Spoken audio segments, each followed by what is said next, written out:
안녕하세요. 저는 결혼하자마자 이혼녀 타이틀을 달게 된 새댁입니다. 저희 친정은 대가족인데요. 저는 동네의 금술이 좋기로 소문난 친정 부모 밑에서 컸습니다. 사랑만 받고 자랐다고 해도 과언이 아닌 가정 환경에서 컸기 때문에 사실상 결혼을 하기 전까지는 사람에 대한 두려움이 없었어요. 저는 늘 밝고 긍정적인 아이였거든요. 그런데 다 커서 성격이 바뀔 수 있다는 것도 결혼을 해서 알게 되었습니다. 웬만하면 트러블 없이 인생을 살았고 제 주위의 사람들은 전부 둥글둥글 하거든요.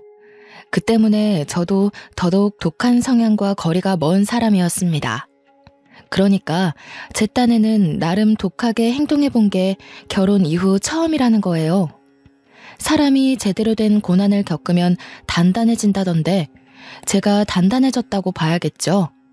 지금부터 어떤 시댁을 만나 어떤 삶을 살았고 어떻게 이혼을 하게 되었는지 들려드리겠습니다. 제 고향은 바닷가를 끼고 있는 지방이고 저는 그곳에서 태어나 취업을 하기 전까지 쭉 자랐어요. 저희가 살던 동네에는 주위가 14가구 정도가 몰려 있었는데 그 동네에서 우리 집은 대가족으로 좀 유명한 편이었습니다. 저희 친정 부모님은 인심이 좋아서 새로 이사 오는 가구가 있으면 꼭 오다 가다 인사를 하면서 인심을 베푸는 사람이에요. 그걸 보고 바람직하게 자란 우리는 총 6명의 남매였는데 태어나 보니 제가 5남 1녀 중에 막내더라고요. 딴 집에선 아들이 귀하고 아들 하나 얻으면 자식 농사로 족하다고들 했는데 저희 집은 딸이 귀한 편이었던지라 딸을 낳고 싶던 부모님이 제가 태어날 때까지 자식 농사를 부지런히 했다고 들었습니다. 그렇다고 친정 부모님이 아들을 나몰라라 한 건 아니었고 아들을 좋아하지만 딸을 무척 갖고 싶어 했다는 겁니다. 그건 아빠 엄마 둘 다 같은 생각이었대요. 그렇게 귀한 대접을 받고 태어난 저는 사랑을 정말 많이 받고 자랐습니다.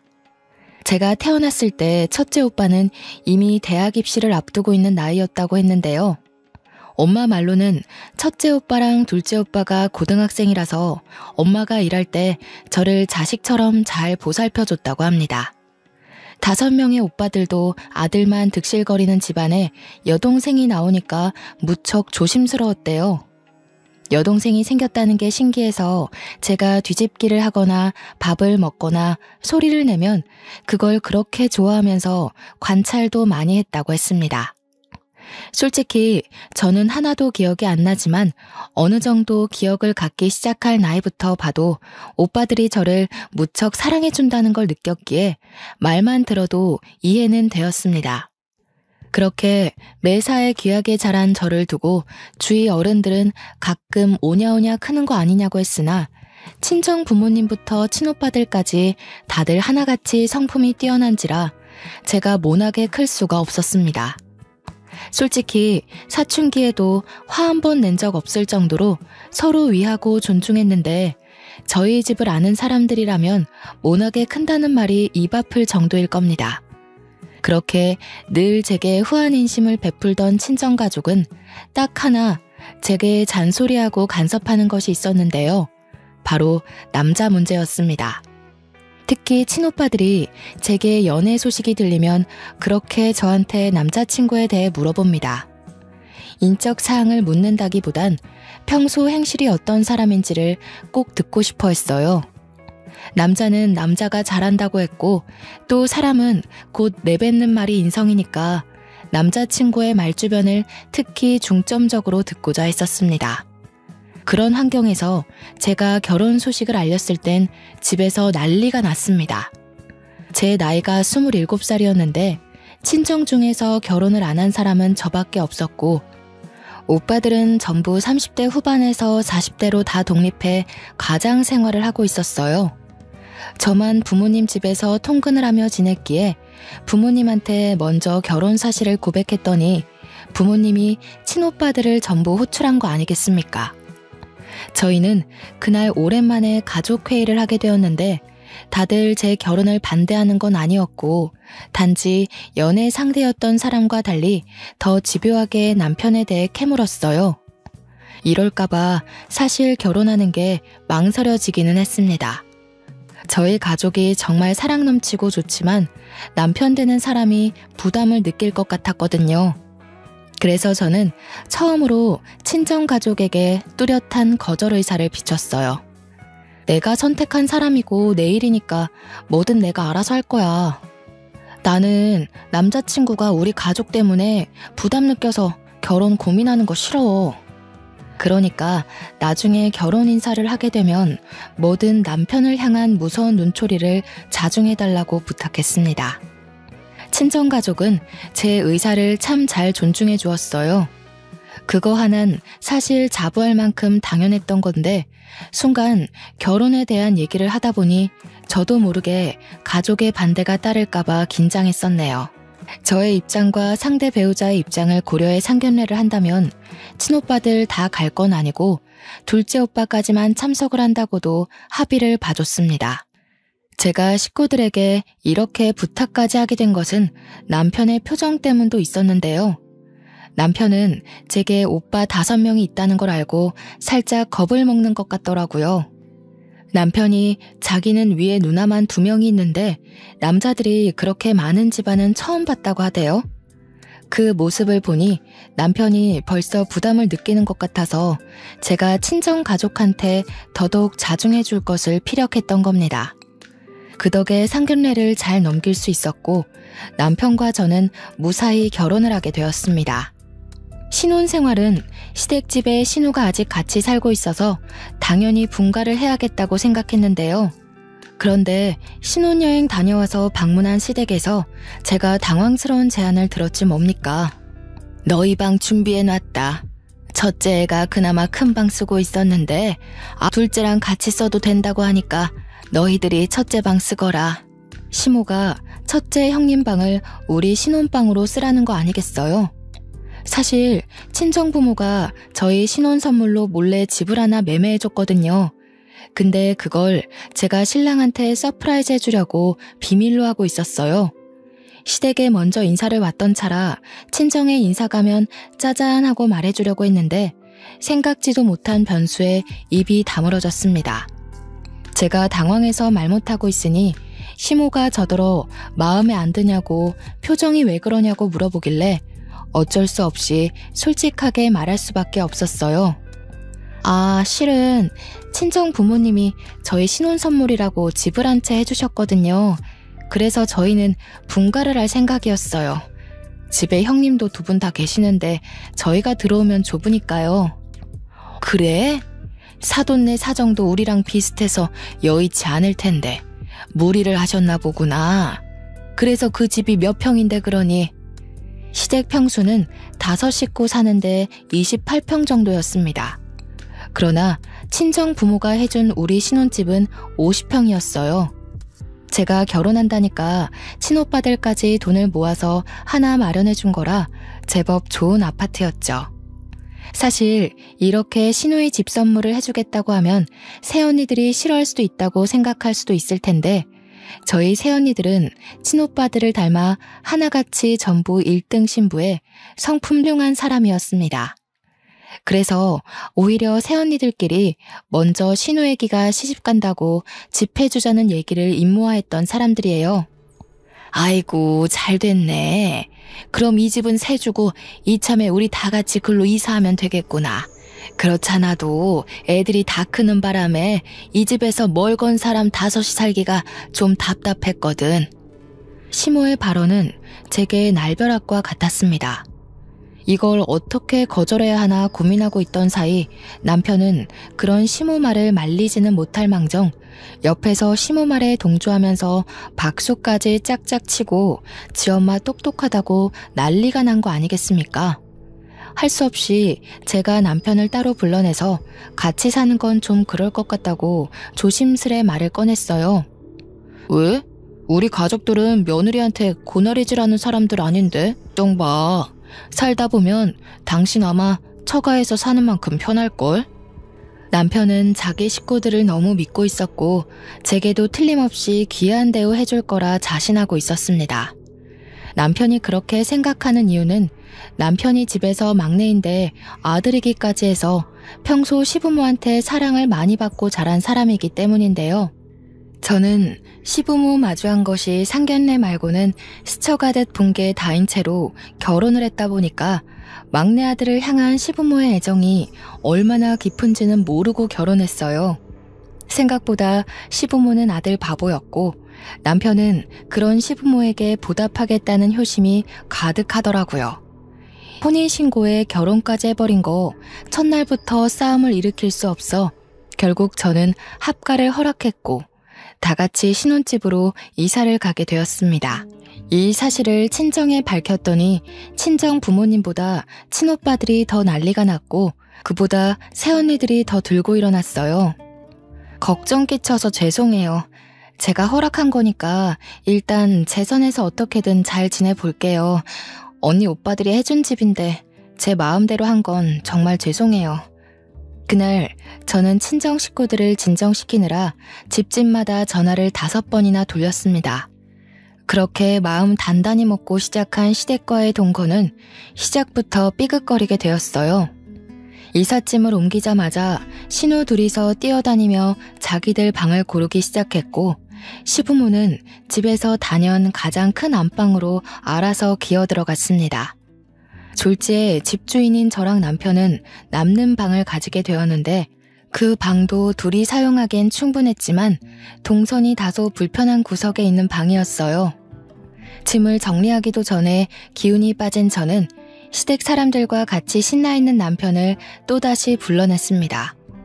내가 이런 걸로 쪼잔하게 굴고 싶진 않은데 이 집 주인 우리 아니야?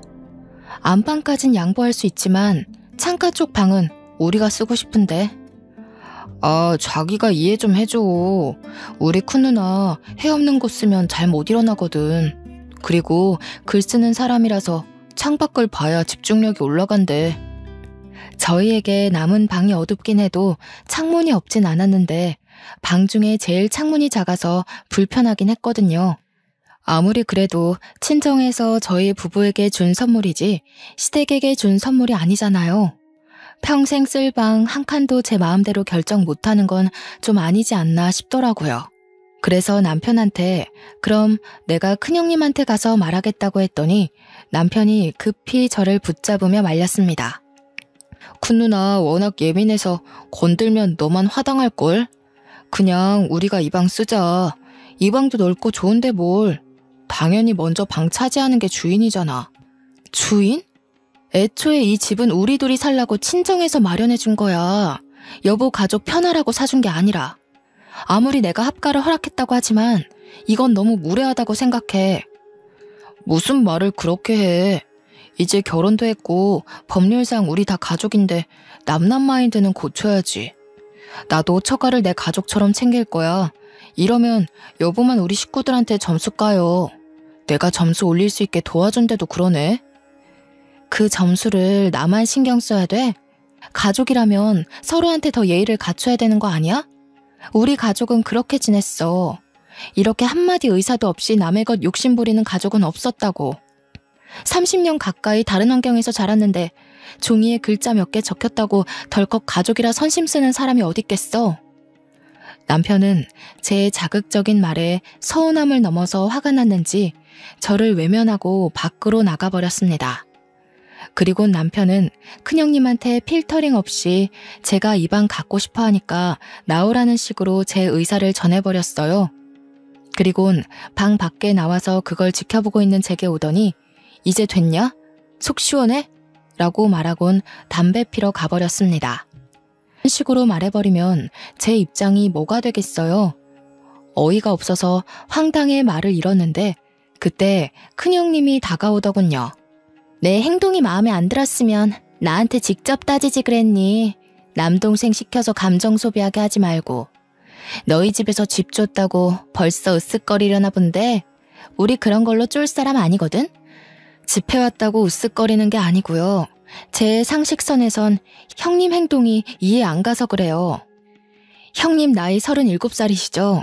저희 새언니들도 대충 그 정도 나이들 되는데 진짜 어른스럽거든요. 뭐라고? 지금 나더러 어른스럽지 못하다는 거야? 한참 어리다 해서 철없는 건 아닌가 했는데 진짜 건방지네. 아, 언니 됐어. 괜히 이사 첫날부터 입씨름 하지 마. 그냥 언니가 내 방 쓰고 내가 저기 남는 방 쓸게. 올케가 굳이 이미 정해진 방 뺏고 싶다는데 그렇게 해줘야지. 형님들 둘은 대놓고 제게 꼽주면서 기분 상했다는 티를 다 내며 짐을 옮겼습니다. 상견례 내내 한마디도 안 하고 있더니만 이런 사람들인 줄은 상상도 못했어요. 제가 형님들 정보를 물었을 때 남편이 겉모습은 세 보여도 마음이 여린 사람이라고 했는데 여리긴 개뿔이었습니다. 시작부터 이러는 시댁의 태도를 보니 당장이라도 합가를 무르고 싶었지만 토라진 남편을 수습하는 게 일단은 우선이었어요. 담배 피러 나가서는 저녁 먹을 때까지 안 들어오는 남편을 기다리다가 전화를 해보았습니다. 다행히 전화는 받더군요. 제가 평생 집 밖에서 살 거 아니면 들어오라고 했더니 그제야 들어온 남편은 제게 말 한마디 안 하고 계속 토라진 채 행동했습니다. 밥을 먹는 내내 그랬어요. 집이 넓으니까 거실에 널찍하게 앉아 식사를 할 수 있었는데 하하호호 떠들며 TV 보는 시댁을 보니 마치 제가 객식구인 느낌이 드는 거 있죠. 거기다 남편까지 삐져서 절 외면하고 있으니까 더 투명인간 된 기분이었습니다. 남편은 자기 식구들이랑 같이 있어서 그런지 과거 연애 때처럼 저를 위해 다 해줄 것 같은 마인드는 더 이상 없었습니다. 불과 신혼 시작 일주일 만에 남편은 저를 실망시킨 거죠. 그렇다고 제가 왜 사과를 해야 하는지 모르겠어서 저도 똑같이 남편을 무시해줬습니다. 그랬더니 나중에 저를 필요로 하는 남편이 알아서 말을 걸더라고요. 그래서 저도 부부관계 평화를 위해 남편의 어정쩡한 화해를 받아주었죠. 그날 이후 여전히 새집 냄새가 가시지 않는 시기에 저는 시모 통화를 우연히 듣게 되었는데요. 엿들을 생각이 없었는데 내용이 워낙 수상쩍어서 저답지 않은 행동을 해버렸어요. 명의? 그런 건 안 물어봤는데. 당연히 신혼집이니까 공동명의로 하지 않았겠어? 아니면 얘 명의거나. 근데 애 명의더라도 지분 떼울 수 있는 방법이 있다고 하던데. 시모는 이 집에 대한 재산으로 누군가와 통화를 하고 있었습니다. 하필 그 타이밍에 큰형님이 방에서 나와서 끝까지 듣진 못했으나 그날 이후 굉장히 마음이 찝찝했어요. 이 널찍한 집에선 저와 시모, 큰형님 빼고는 다 바깥으로 출근하는 사람들이었거든요. 저는 재택으로 근무를 돌릴 수 있어서 남편 내조도 할 겸 집에서 일을 시작했습니다. 그래서 주구장창 시모와 큰형님을 봐야 했는데 가끔씩 큰형님도 시모 방에 가서 속닥거리며 의심스러운 행동을 하더라고요. 근데 그게 왜 자꾸 지난번 시모가 한 통화랑 연관이 있는 것 같은지 모르겠어요. 그렇게 찜찜한 마음으로 살던 어느 날 여느 때와 같은 대낮에 친정엄마가 집 옥상에 방안 비닐을 설치하다가 발을 헛디뎌 떨어졌다는 소식을 전해 들었습니다. 그 전화를 받고 너무 놀라서 근무 중인 남편을 부르지도 못하고 저 혼자 친정을 내려갔어요. 집에 있는 시모한테만 말을 하고 나선 거죠. 도착한 친정엄마 입원실에는 새언니들과 친오빠들이 있었는데 다행히 엄마는 비닐 잔뜩 깔아놨던 곳으로 추락하는 덕에 팔이랑 발목만 골절되고 다른 곳은 괜찮다고 하더라고요. 그런데도 걱정이 되는 건 딸로서 당연한 입장 아니겠습니까? 아빠한테 해달라고 하지 왜 엄마가 나섰어. 엄마 그런 거 할 줄도 모르면서. 내가 얼마나 놀랐는지 알아? 큰일 났으면 어쩔 뻔했어. 괜히 이제 막 결혼한 세대까지 내려오게 했네. 미안해서 어쩌누. 요즘 사는 건 어때? 사돈댁이랑 사는데 불편한 건 없어? 살림살이 어려운 건 없고? 엄마는 오히려 절 걱정하면서 살림 서툴러 시모한테 혼 안 나냐고 농담조로 물어보았습니다. 그 때문에 어느새 이야기의 화제는 제 쪽으로 몰렸고 새언니들도 저의 결혼 생활을 궁금해했어요. 새언니들 생각엔 제가 시댁과 합가를 했으니 분명 말 못할 스트레스가 있을 것 같다고 확신했나 봐요. 제가 그때 결혼한 지 한 달 차였습니다. 저를 걱정하며 바라보는 눈빛들이 너무 많아서 아무 일 없다고 말할 수밖에 없었어요. 또 다친 엄마가 저 때문에 마음고생까지 할까봐 차마 그 상황에선 그 어떤 고백도 할 수 없겠더라고요. 새언니들은 제 입장을 이해하는 건지 제가 떠나기 전에 몰래 저한테 용돈을 찔러주면서 힘든 일 있으면 언제든지 연락하라고 했어요. 언니들이 달려오겠다고요. 그날 그래도 친정 식구 만나는 덕에 든든한 힘을 얻고 귀가를 할 수 있었습니다. 그러나 여기서 뜻밖의 문제가 발생할 줄은 몰랐는데요. 저는 분명 시모한테 친정 가서 자고 올 거라는 말을 한 적이 없거든요. 그런데 밤늦게 집에 도착을 했더니 우리 동 아파트 입구가 시끄럽더라고요. 가까이 가봤더니 낯익은 얼굴들이 보였고 시모가 웬 낯선 아가씨 손을 잡고 있는 걸 발견했습니다. 심지어 남편도 그 여자 앞에서 얼굴을 붉히며 늘 감사하다고 고개를 숙이고 있었어요. 남편 얼굴이 붉어진 건 불빛이 밝아서 잘 보일 수밖에 없었죠. 저는 그걸 바로 아는 체 하지 않고 몰래 다가가서 무슨 상황인지 확인을 해봤습니다. 아유, 우리가 더 고맙죠. 변호사님이 발벗고 나서서 저희를 도와주시는데 어떻게 대접을 안 했겠습니까? 식사가 입에 맞았는지 모르겠네. 너무 맛있었어요, 어머님. 제가 아직 해드린 것도 없는데 이렇게 대접을 받아도 되나 싶네요. 이런 부분도 나중에 사모님 알게 되시면 문제될 수 있거든요. 변호사? 분명 처음 보는 저 아가씨는 변호사라고 했습니다. 시모가 변호사 만날 일이 뭐 있겠나 싶더라고요. 그때 그와 동시에 잠깐 잊고 있었던 지난날 시모의 의문스럽던 통화가 떠올랐어요. 저의 의문은 그들의 계속되는 통화에서 대충 감이 잡히기 시작했는데요. 시모는 신혼집 명의에 대해 계속 조사를 하고 있던 중이었고 집이 제 명의로 되어 있다면 얼마나 재산 분할이 가능한지, 혹시 재산 분할을 위해 어느 정도의 기간이 필요한지 등등을 묻고 있었습니다. 변호사는 어디서 온 여자인지 똑부러지게 답을 잘하더라고요. 저 변호사 말을 들어보니까 시댁은 제 집 재산을 노리는 것 같았고 이대로 가만히 있으면 제가 바보같이 돈을 내주는 입장이 되는 거 있죠. 저 변호사가 아무리 똑부러진다고 한들 시모를 돕는 입장이다 보니 제게는 그저 모든 게 불의로만 보였어요. 저는 더는 듣지 못하고 시모 앞에 나타나 이게 무슨 말이냐고 묻고 따졌습니다. 시모뿐만 아니라 시댁 식구 다 소스라치게 놀라면서 당황했는데 그 상황에서 남편이 저를 데리고 허겁지겁 자리를 뜨더라고요. 뭐 하는 짓이야? 명의? 나 모르는 사이에 내 집 팔아서 뭐 하려고 했어? 우리 지금 신혼 아니야? 대체 다들 나 몰래 무슨 속셈인 거야? 속셈은 무슨 속셈? 엄마 개인적인 일이야. 괜한 오해하지 마. 우리 집 명의 아니고 엄마 아는 지인이 물어봐서 대신 소개해주는 거라고. 잘 알지도 못하면서 따지고 드는 성격은 갑자기 어디서 생긴 거야? 내가 바본 줄 알아? 이혼 얘기, 재산 분할 얘기까지 다 들었는데 내 일이 아니라고? 우리 집 얘기가 아니라고? 내가 직접 어머님한테 가서 따져볼까? 그러기만 해봐. 증거도 없는데 쓸데없이 네 심증만 가지고 우리 가족 분위기 흐려놓으면 나 더 이상 자기 보고 살 자신 없어. 남편은 오히려 제게 언성을 올리면서 제 속에서 끓어오르는 여러 가지 의문들을 막으려 했습니다.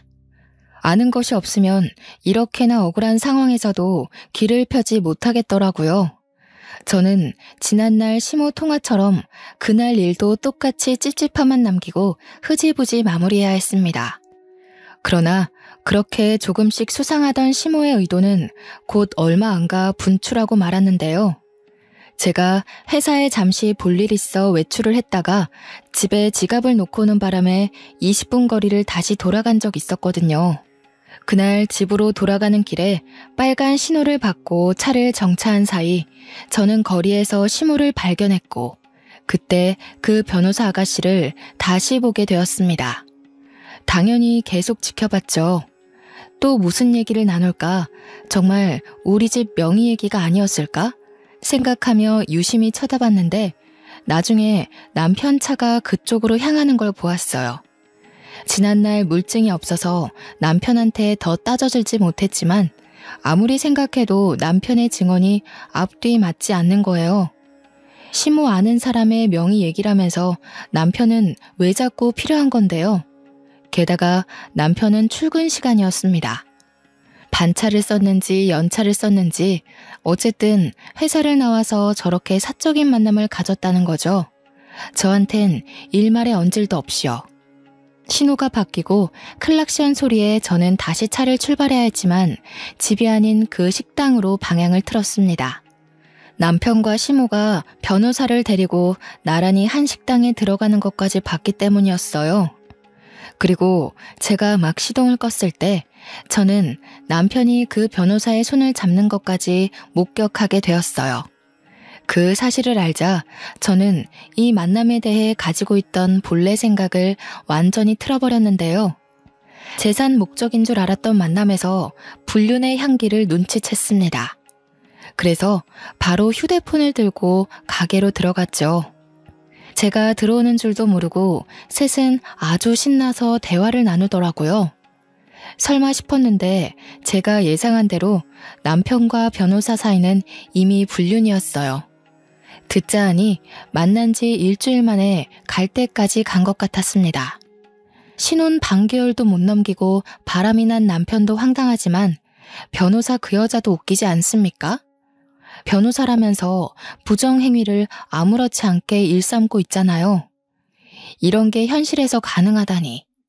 너무 상식도 개념도 없어서 다들 미친 줄 알았습니다. 막상 그 앞을 마주하니 심장이 떨렸지만 저는 그걸 전부 녹음을 했어요. 그만 자리를 뜰 때쯤 그들 자리 앞으로가 대놓고 연속 촬영까지 했습니다. 어머머, 세약이 너가 여긴 어떻게 있니? 너 아까 회사 간다고 나갔잖아. 이젠 시애미 뒤 밟으려고 그런 거짓말까지 하는 거야? 생각하시는 것부터가 쫌생이시네요. 지나가는데 어머님이 제 눈에 들어와 주더라고요. 새 며느리 데리고 남편 불륜 만들어주고 있길래 소송해야 될 것 같아서 따라왔어요. 이 여자가 남편 상간녀 맞죠? 뭐 하는 짓이야? 사진은 왜 찍어? 차라리 나한테 뭐라 그래. 수진 씨는 아무런 잘못 없어. 당신이 생각하는 그런 거 아니니까 나가서 얘기하자고. 불륜짓 할 거면 차라리 우리 동네를 떠서 하지 그랬니? 이러니 불륜도 모자란 사람들은 감히 저지르는 게 아니라고 하지. 저기 변호사님? 정의랑 앞다퉈 싸워야 할 변호사가 왜 불의에 뛰어들어서 스스로 명을 단축하세요? 어디 회사예요? 신고 좀 할게요. 제가 상간녀한테 손을 내밀자 남편이 그 손을 탁 쳐내면서 벌떡 일어나 저를 상대하려 했습니다. 무섭게 쳐다보면서 눈빛으로 절 제압하려고 했는데요. 그 시선에 더 이상 저를 여자로 보는 마음이 안 담겨 있더라고요. 서럽기도 하고 화가 나서 저는 사장님한테 고래고래 소리 질렀습니다. 사장님, 여기 불륜 커플 있어요. 이 사람들 여기 옆에 아파트 주민이거든요. 장사하는데 더러운 기운 붙기 전에 얼른 쫓아내는 게 좋겠어요. 비싸고 이미지 좋은 식당이라서 당시 주위에 손님들이 많았는데 저희 때문에 곧 분위기 산만해졌습니다. 당황한 사장님은 찾아와서 시모한테 양해를 구하며 나가달라고 했어요. 제대로 식사도 못한 것 같은데 쫓겨나게 된 셈이었죠. 거기다 대고 저는 대놓고 비웃어준 뒤에 식당을 나와버렸습니다. 그리고 그날 저녁 저는 시댁과 일대 다수로 개싸움을 벌였고 시댁 사람들은 어떻게든 저의 휴대폰을 사수하려고 난리를 피웠습니다. 왜 이렇게 다들 난리세요? 집 얘기는 발뺌하더니 불륜은 차마 못 그러겠나 봐요. 아, 제가 지금 소송해서 이혼하면 재산 못 가지죠? 아직 이 집 문제 해결 못 하셨나 보네. 그렇게 유능한 변호사는 아닌가 보죠? 새파랗게 어린 것이 감히 시애미한테 모욕을 줘? 집에 막둥이로 갔다더니 아주 오냐오냐 자라서 싹수가 없구나. 어디 어른을 그런 식으로 개망신을 줘? 집안에 막둥이로 큰 남편도 싹수가 없어서 불륜을 저지르는데 자식이 엉망으로 크면 부모된 도리로서 어머님이 정신 똑바로 차리셔야 되는 거 아니에요? 왜 자식더러 인생 망하라고 등 떠밀어요? 어머님 지금 어머님 얼굴에 똥칠한 거예요. 아세요? 제 말에 반박할 말이 없었는지 시모가 손을 올리더라고요. 제 머리통을 후려치려고 손을 들길래 그걸 슬쩍 피해버리니 시모가 자기 힘에 못 이겨 제대로 구부러졌습니다. 그러자 시부랑 형님이 시모를 챙기면서 저를 엄청 째려보더군요. 옆에서 남편은 저한테 따지면서 시부모한테 건방지게 굴지 말라고 호통을 쳤는데 그러면서 계속 휴대폰을 요구했습니다. 저는 그들 앞에서 휴대폰 잠금 장치를 다 풀어 보여줬고 그대로 창가로 가 그걸 창문 밖으로 내다버렸죠. 내 폰이 비싼 거라 동네 애들이 지나가다 주우면 지네 부모님한테 가져갈 거야.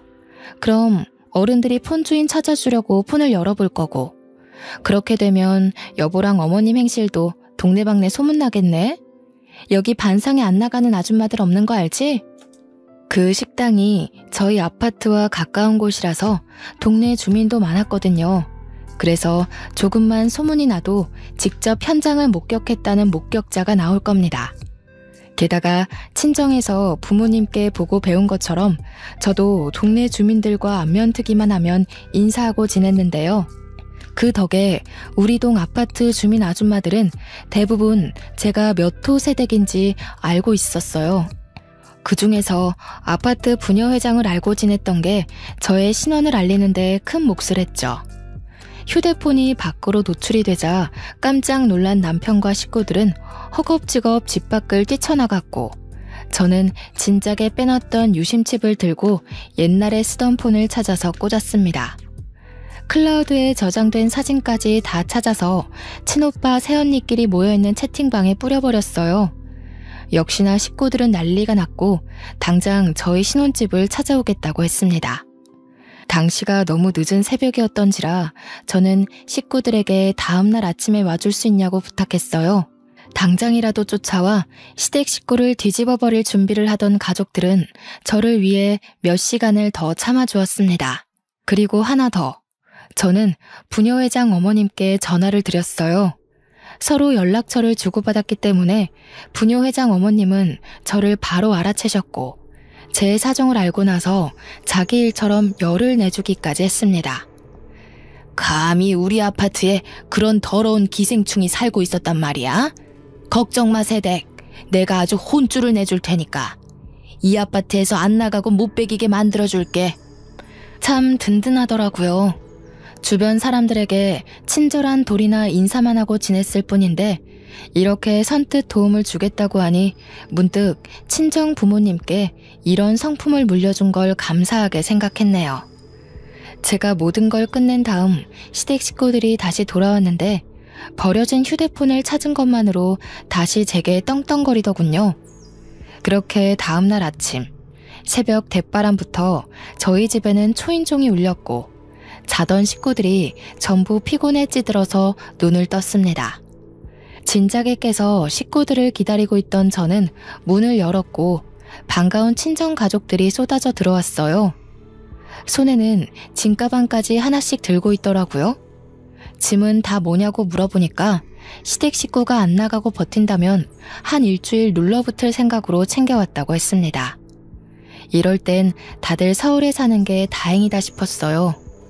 친정 식구의 소란스러운 소리에 뒤늦게 상황을 살피러 나온 시댁 식구들은 놀라서 어안이 벙벙해졌어요. 그때 우리 아빠가 남편을 보곤 득달같이 달려들어 싸대기를 휘갈겼습니다. 이런 미친 녀석, 가진 것 없는 놈 불쌍해서 우리도 형편 여의치 않다고 거짓말까지 해줬더니 감히 네 놈이 싸구려 같은 짓을 해? 내 딸한테 감히 니까지 깨? 사실 저희 집은 남편과 형편이 비슷한 게 아닙니다. 비슷하다고 거짓말을 친 거였어요. 남편이 기죽을까봐 친정 부모가 배려해서 재산을 숨기는 게 좋겠다고 제안한 거라는 거죠. 심지어 친오빠들까지 직장인이 되는 바람에 저희 집은 사실상 걸어다니는 대기업 수준이었습니다. 왜 이러는 거예요, 사돈어른? 갑자기 찾아와서 이게 무슨 행패랍니까? 설명을 좀 해보던가요. 대체 뭘 거짓말 쳤다는 건데요? 없는 사람들이 더한다더니 빼먹을 게 없어서 어린 딸 같은 애 돈을 뺏으려고 해요? 정말 창피하네요. 그 자글자글한 주름이 다 욕심 때문에 생긴 건가 보죠? 네, 이런 말까진 안 하려고 했는데 당신들 지금 돈 많은 며느리 놓치는 거야. 알겠어? 시모는 그제서야 친정 형편을 알게 되었고 시부랑 둘이서 벙찐 채로 상황 파악하느라 눈알만 굴렸습니다. 그건 눈치 보고 있던 신우들도 마찬가지였어요. 친정 부모가 시부모랑 남편을 두고 따지고 있을 때 친오빠랑 새언니들은 시댁 식구들 방에 짐을 빼고 있었는데요. 이 방 저 방 구경하면서 서로 의논해서 어느 방 쓸지 대화를 나누고 있었습니다. 그것에 신우들이 당황해서 어중간한 성화로 열을 내자 새언니 5명이 마치 저의 친언니처럼 저 대신 득달같이 따져주기도 했어요. 여자는 여자기에 눌린다고 두 형님들이 새언니들 앞에서 꼼짝을 못하고 있지 뭡니까. 당시 시간이 곧 사람들 활동할 시간이 다가오던 아침이었어요. 고요해야 할 그 시간에 저희 집은 순식간에 난장판이 되었습니다. 여보, 설마 당신 변호사 그 얘기한 거야? 일단 다 같이 앉아서 얘기 좀 해보자고 해. 아무리 그렇다지만 이건 엄연히 주거 침입이야. 내가 처가 식구들 신고해도 괜찮겠어? 야, 네 식구들 데리고 당장 우리 부모님 집에서 나가. 여기 명의 내 것도 아니고 공동명의는 더더욱 아니거든? 부모님이 증여해준 재산이니까 몇 날 며칠을 기다려도 애초에 네 앞에 떨어질 돈 같은 건 없었어. 그 변호사 여자 집에 식구들 다 데리고 가서 살아. 너희 식구들 빈대짓 잘하잖아. 남편이 제 성을 못 참고 저한테 손찌검을 할랑말랑 했는데요. 그걸 용케 알아본 친오빠들이 남편을 제대로 혼쭐 내줬습니다. 친오빠들이 남자만의 방식으로 혼쭐을 내줬는데 새언니들한테 잡혀있던 신우들도 친정 부모한테 잡혀있던 시부모도 남편을 도와줄 여력은 없었습니다. 그렇게 시댁 식구들은 친정 가족으로부터 맨발로 쫓겨나게 되었는데 그 상황에 화가 난 둘째 형님이 주제도 모르고 경찰을 부른 거 아니겠습니까? 이미 그때는 아파트 전체에 남편 불륜이 소문난 상황이라 아침부터 주민들은 저희가 사는 호수를 기웃거리고 있었어요. 때마침 금방 온 경찰에게 저는 지지 않고 나서서 말했죠. 이 사람들 불륜 가족이고 제 재산 도둑질 하려 했다고요. 경찰까지 오는 바람에 더 핫한 이슈가 된 상황에서 저희는 아파트 입구로 내려가게 되었고 거기서 시댁 식구들은 주민들에게 손가락질을 받았습니다. 그러자 시모가 얼굴에 열을 올리면서 변호사 부를 거라고 상간녀한테 연락하더라고요. 경찰이 있는지 모르고 왔던 상간녀는 경찰을 보자마자 도망을 쳤는데 갑자기 경찰 하나가 무섭게 상간녀를 쫓는 거 아니겠어요? 금방 붙잡힌 상간녀는 그대로 수갑이 채워졌고 다시 경찰차 있는 쪽으로 끌려왔습니다. 이게 무슨 상황인가 했더니 알고 보니 상간녀가 사기꾼이었더라고요. 변호사가 아니라 사법고시 떨어져서 어줍잖은 사법지식으로 이렇게 사기를 여러 쳤던 여자라는 겁니다. 경찰에도 신고가 몇 번 들어왔었대요. 그 사실을 알고 충격받은 시모가 뒷목 잡고 쓰러지고 남편은 상간녀한테 호통치고 난리가 났었습니다. 벌은 한꺼번에 받는 거라더니 아니나 다를까 시댁 식구가 신혼집으로 다 이사오면서 원래 살던 곳에 세를 내줬거든요. 그런데 심지어 그곳에서도 문제가 발생했지 뭡니까. 젊은 부부가 입실했었는데 둘 다 백수였는지 월세도 잘 안 냈고 집도 엉망으로 되어 있었대요. 리모델링을 하지 않으면 사람이 못 살 정도로 아수라장이었다는 거죠. 졸지에 집도 없는 거지가 되었다는 사실을 자각한 남편과 시댁이 갑자기 제게 사죄를 하기 시작하더라고요. 자기야, 내가 대표해서 사과할게. 우리 식구들이 모자랐던 게 맞아. 자기가 나 배려해주느라 재산 속인 줄도 몰랐어. 내가 무식했어. 마누라의 그런 착한 본성도 모르고 다시는 그런 실수 안 할게. 제발 한 번만 용서해줘. 우리 이대로 나가면 정말 갈 곳이 없어. 역시 멍멍 걔한테는 역으로 똑같이 해줘야 돼. 그래야 자기가 한 짓이 걔만도 못한 짓이었다는 걸 깨닫지. 당신이 잘못한 게 그것뿐인 줄 알아? 당신은 나뿐만 아니라 우리 친정까지 욕보인 거야. 당신 하나 때문에 나는 빨간 줄이 그였고, 그런 나를 보면서 우리 친정 식구들이 대신 미안해하겠지. 나는 그때마다 당신 같은 쓰레기를 못 알아본 걸 후회할 거야. 우리가 왜 당신들 때문에 이런 감정을 감수해야 되는데. 저는 마지막으로 제발 거지꼴로 살아달라고, 그래야 내가 친정에게 덜 죄스러울 것 같다고 쐐기를 박았습니다. 이웃분들도 시댁에게 쌍욕을 하더군요. 다들 저더러 더 이상 저런 사람들 말 들어주지 말고 얼른 올라가라고 하길래 저는 시댁을 무시해준 뒤 식구들 데리고 집에 올라와 버렸네요. 그렇게 결혼 3달 차 만에 이혼을 하게 된 저는 이혼도 얼굴 보고 합의하기 싫어서 소송을 했습니다. 상간녀 소송까지 하는 바람에 위자료를 두둑히 챙겼죠. 그리고 그 신혼집에는 친정 부모님이 이사를 와서 살기로 했습니다. 친정 부모님만 지방에 계속 계셨는데 일할 때만 왔다 갔다 하기로 했어요. 친정 부모님 말로는 자기네들이 서울 나들이 좀 하고 싶어서 당분간 서울집에 지낸다고 했지만 상심했을 저를 위해서 신경 써주시는 게 느껴졌습니다. 얼마 뒤 저희는 식구들 다 모여서 대가족 모임을 가졌어요. 고향집에선 식구들이 다 모이려면 펜션 하나를 빌려서 놀아야만 했는데 51평 아파트에 사니까 굳이 따로 돈 들이고 장소를 잡지 않아도 돼요. 그거는 참 좋더라고요. 다들 저 위로해준다고 자주 집을 방문해주는데 얼마나 시끄럽고 북적거리는지 모릅니다. 시장통이 따로 없다니까요. 그래도 정신없이 떠들어주는 식구들이 있다 보니 상실감은 빨리 잊혀지더라고요. 제가 결혼한 지 3달 만에 이혼했다 보니까 아무래도 실패한 것에 대해 자존감이 낮아져 있었거든요.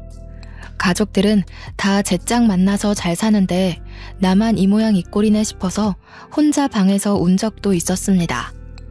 제가 울었다는 걸 남자 식구들은 잘 몰랐는데 신기하게도 엄마랑 새언니들은 바로바로 알아채더라고요. 그래서 남자 식구들 빼고 제 방에 둘러앉아서 같이 욕도 해주고 제 고민도 들어주고 응원도 받고 그렇게 지냈습니다. 주위에 제 편이 많다 보니까 제가 하고 있는 걱정과 불안이 괜한 것이란 생각도 들었어요. 제게 중요한 사람은 헤어진 전 남편이 아니라 우리 친정 가족인데 그걸 잊었네요. 이혼하면 좌절해서 남자보다 못 지내는 여자들이 덜어 있다고 하던데 저는 절대 그쪽이 아니라서 다행이라고 봅니다. 행복하다고 하면 거짓말이겠지만 더 이상 슬프지 않은 건 사실이거든요. 앞으로는 결혼보다 더 소중한 저만의 미래를 위해 또 다른 성공의 길을 나아가 보려 합니다. 혹시 청취자분들 중 이혼한 분이 있다면 결혼이 다가 아니라는 말씀을 드리고 싶네요. 우리는 더불어 사는 사회에 속해 있지만 결국 뭐든 혼자 해내야 하는 거 아니겠습니까? 다들 다양한 길을 열어놓고 다양한 꿈을 꾸셨으면 좋겠습니다. 멀리서 응원할게요. 긴 글 들어주셔서 감사합니다.